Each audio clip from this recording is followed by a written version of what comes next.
The Gentleman, Months of Ice, Year 2. This place is not a place of safety. You will find no protection here, no respite, nor food, nor arms. It is best to leave, and continue on.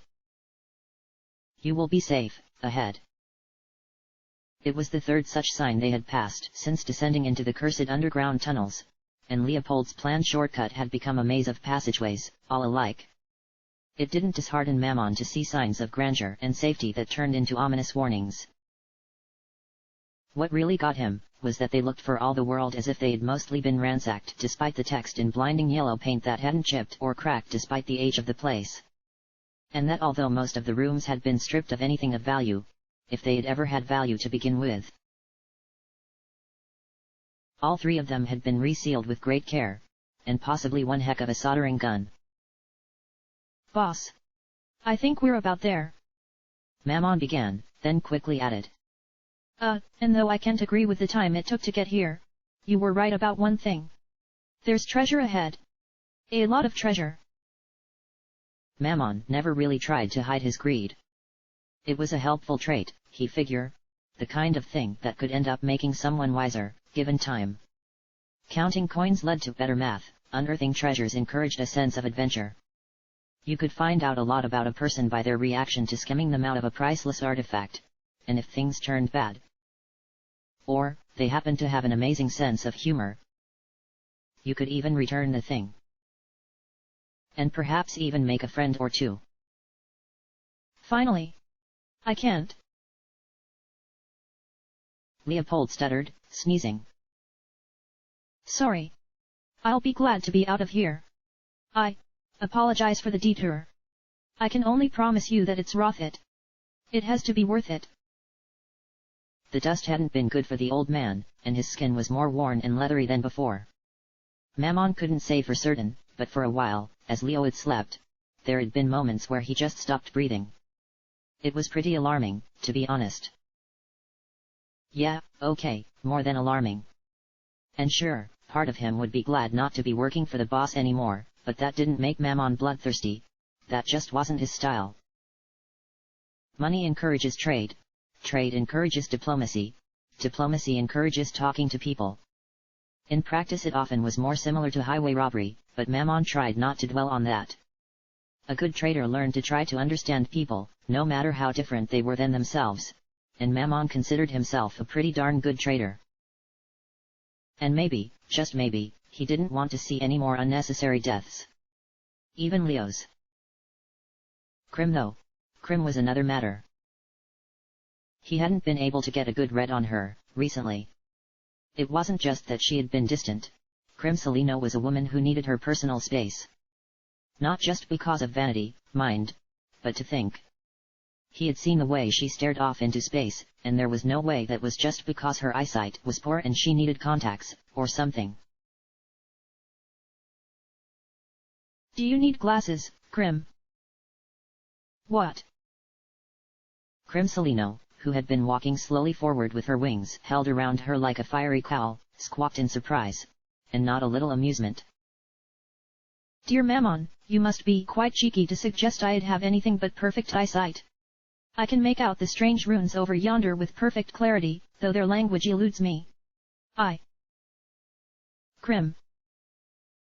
She knew, and if her face were always gold, it was a rose and gold indeed.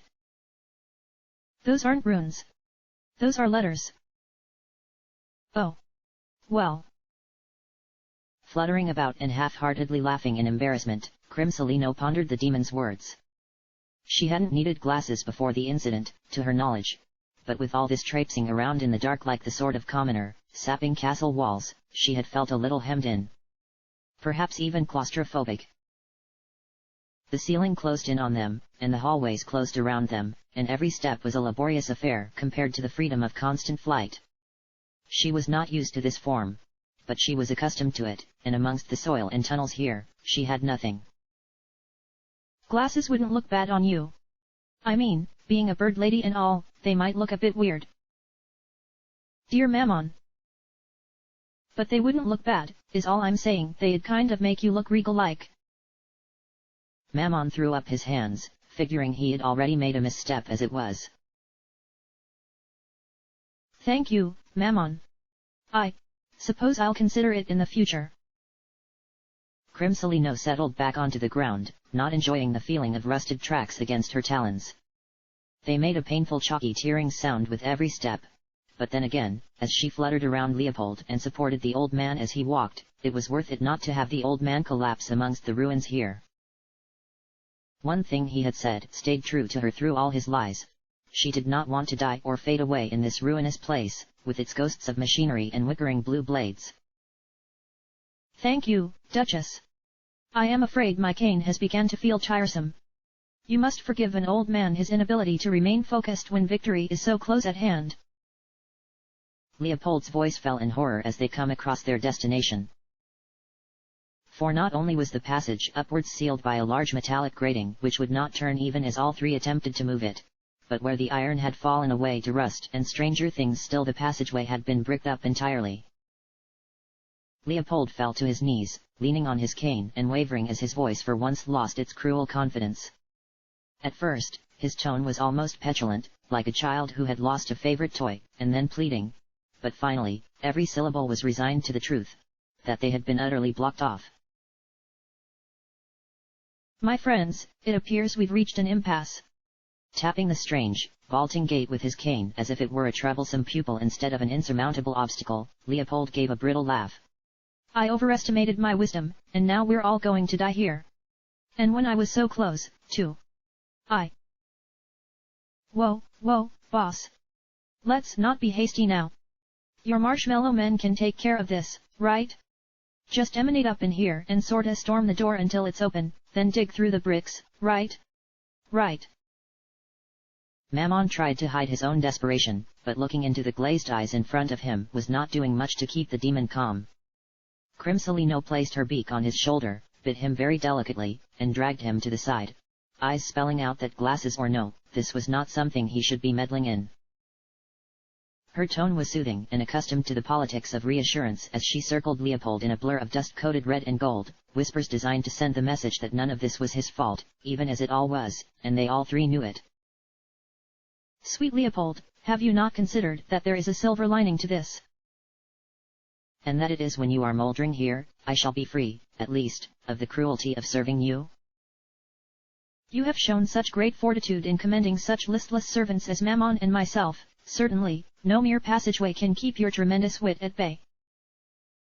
Such a tremendous wit that you felt opposed by a girl perhaps 3 generations your junior, let alone the others you have encountered. But most of all, sweet Leopold, I do believe that if I may be so humble as to suggest a solution, I do believe I can free us from this impasse, if it would so please you.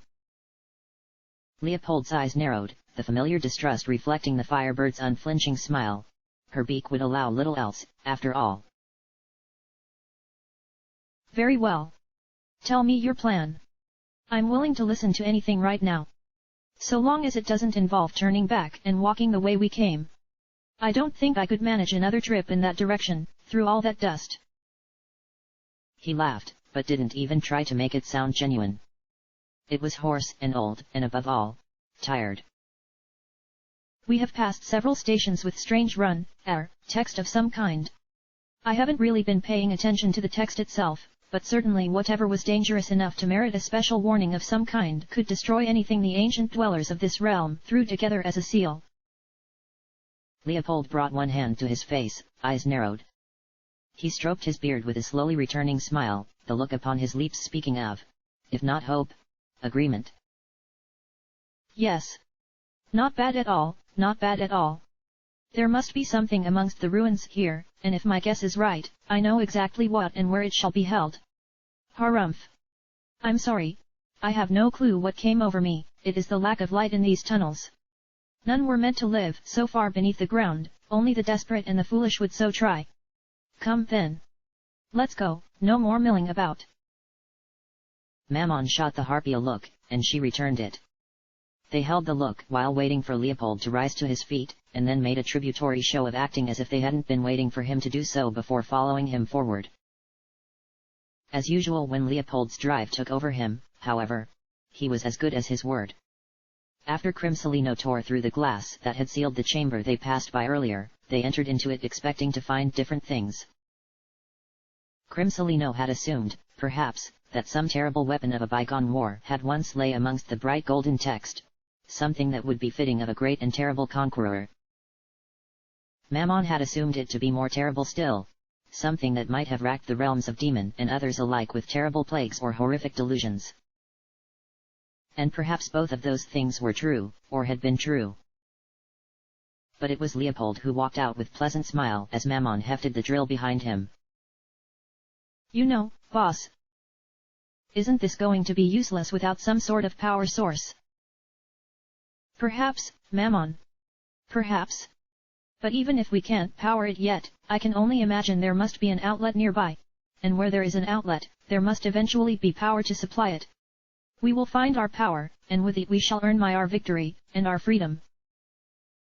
Something disappeared from the corner of Mammon's eyes. It was ghostly and near silent, and an involuntary shiver rose in the back of his skin. Why, couldn't even Crimsolino's fire serve as a kind of power in desperation? Though the dried foods we've found amongst this place have been terrible for the constitution, I can only imagine that with the proper materials, we could. Boss. Mammon, be quiet. Once someone has recovered from crisis, it is only right to let them explain to you how good it is that they did. Otherwise, however would you do the same in a similar situation? How does that make any sense, sweet Leopold? Would you believe me if I told you that it was senseless to explain that? Crimsolino snorted derisively as Leopold chortled to himself, but Mammon continued to stare into the murky gloom, unable to stop seeing the apparition in the darkness. Guys. Please. Crim. There is definitely something out there, and it is definitely watching us, and I for one would really like to stop with the talking and get with the drilling. Fast like, okay? Please. Leopold's smile slowly disappeared. It sunk into his skin like a sallow wax, replaced by the natural state of his lips, pursed together and thin. If you are in such a hurry to jump at shadows, Mammon, why not go hunting for power, yourself? The quicker we find something to hook this into, the quicker we can go about removing your ingratitude from this darkness and up into the surface, after all. Mammon shook. It had disappeared again, the moment he turned his gaze to Leopold's. Fine. I'll go. If I end up biting it here, tell everyone that ever knew me that I'm really sorry for everything, I just can't help it. It's kind of a compulsion, and I really hope they'll understand because I'm a demon. Okay? Alright. Aha, well, I'll go, Mammon. Crimsolino didn't wait for a response, only permitting herself a slight smile as she dashed past the relieved Mammon into the waiting gloom. Of course, she wasn't excited about searching around in the dark herself. Who could be? But there was the possibility of exit, and the confusion of their self-proclaimed master, and that alone was worth some small danger. In addition, her fire lit up the long-abandoned tunnels nicely, and more to the point, though she might never readily admit it. There was something almost romantic about the idea that something had once existed here. A great kingdom perhaps, ruled by a just and noble autocrat, or perhaps a lonely queen, withered and forgotten by her subjects as they barricaded themselves in tombs of metal and parchment. Lost in her pleasant imaginings of under-monarchy, Crimsolino nearly missed the wind-like whistle behind her. But Crimsolino's senses were swift and her reactions swifter still. With the crack of her elongated neck as she whirled in place, Crimsolino unleashed a gout of pale fire into the unquiet black around her, enjoying herself with a vicious pride as the flames burned hot, withered and faded to cinders in front of her. Where they had scorched and burnt away, the remnants of tracks stood peeled away and distorted from heat, and nothing else seemed present. More to the point, whatever visitor had so rudely interrupted her search and was now likely nothing more than more dust amongst the ruins had been perfectly positioned to guide her attention to a prize. Lo! It was more beautiful than the finest torque, more delicate than the earring she had once worn simply to show up a lowly contessa who wore 20 chintzy pieces that were made of whalebone and silver. Its value was not in the cord, as that was ruined and they had their own, nor was it in the construction, for that was unimportant, save that it worked. But it was some kind charging station, miraculously undamaged from her heat and fire and looking as if it still worked. Bowing her head towards the emptiness now around her, Crimsolino tried to remember the proper decorum for such a fortunate moment. Thank you for your kindness, gentle foe. Though we were not acquainted well. May your remains burn in. 876. Confound it all.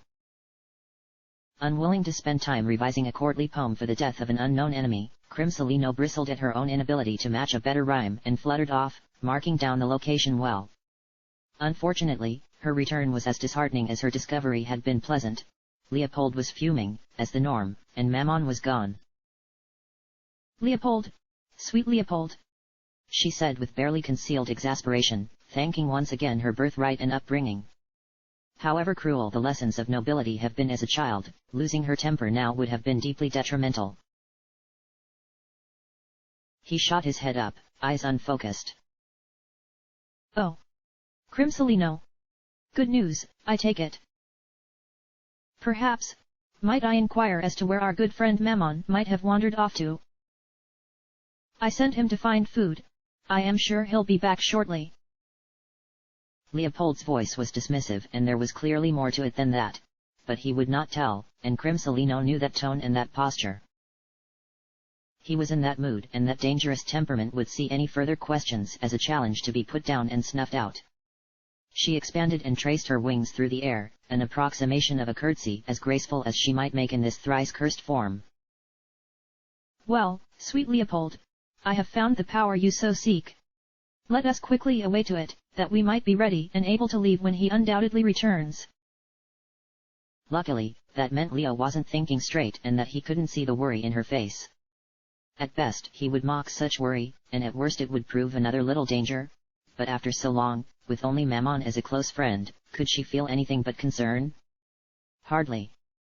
And now he was off in the darkness that had been watching them both. Perhaps prey to another one of those fell and perverse machines, or perhaps...